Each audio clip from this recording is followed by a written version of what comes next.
Hello everyone, this is my video submission for discussion forum for week 3. I'm just gonna dive right in. Answering the first questions: what was the purpose of the paragraph and what was the message you were trying to convey, and who was your intended audience and how did they react? Mine was actually, the one that I chose is a Facebook post that I made around Mother's Day. Just for a little background, I have guardianship of my nephews, and I have had guardianship of them for over a year now, and they have been in my care through foster care for about 5 or 6 years now, a long time. And the reason for this is addiction. I made a Facebook post discussing how I don't, not necessarily that I don't like when people tell me Happy Mother's Day, but how I would prefer people to tell my sister, their mother, Happy Mother's Day.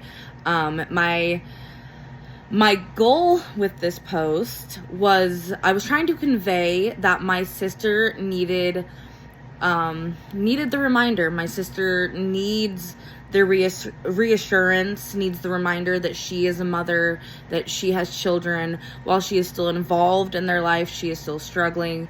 And I was trying to convey that she needs that. I don't need that. In addition, I also am not their mother. The next question is, what was surprising or impactful about the feedback or reaction? How did this experience influence your view on the power of writing? The feedback was kind of overwhelmingly people thinking that I was claiming that they're not my children, which I think that it was in my wording that I didn't say they're not my children. I very much claim them as my children, even though they are my nephews. I say my kids, my boys, you know. My point was, they know that I am not their mother. I know that I am not their mother. I may be their caretaker. I'm their aunt. I'm their person. I'm the one they rely on. But the reaction was very much like I was cold and like I was saying that I didn't like being identified as their mother, when in reality what I was trying to convey is that their mother needs that recognition and needs that reminder, and I don't need that.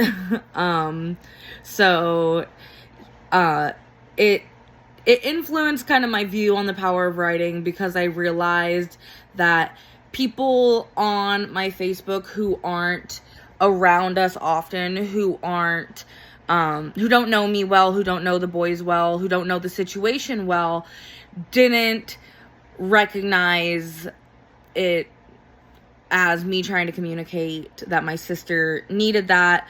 They saw it as me saying, like, I don't want that. I don't like when you call me their mom. Like, it doesn't bother me when people call me their mom. It's just that, so the importance of the way you word things when you're talking to people who may not know you and have insight on the situation is very important, which I think social media teaches all of us that quite often.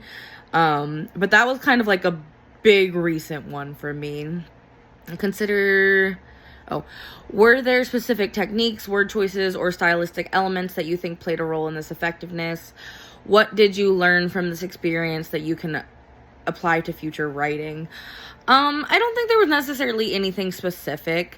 Maybe that I did use the phrase, I am not their mom. I'm their aunt. And I think that people took that as me claiming, they're not my kids, I don't claim them. Which, whatever. I think all I really learned from it is a reminder that when you're talking to an audience of people who don't know you well, that you should really explain the situation further before saying it. But yeah, that's, I think, all the questions. Thank you.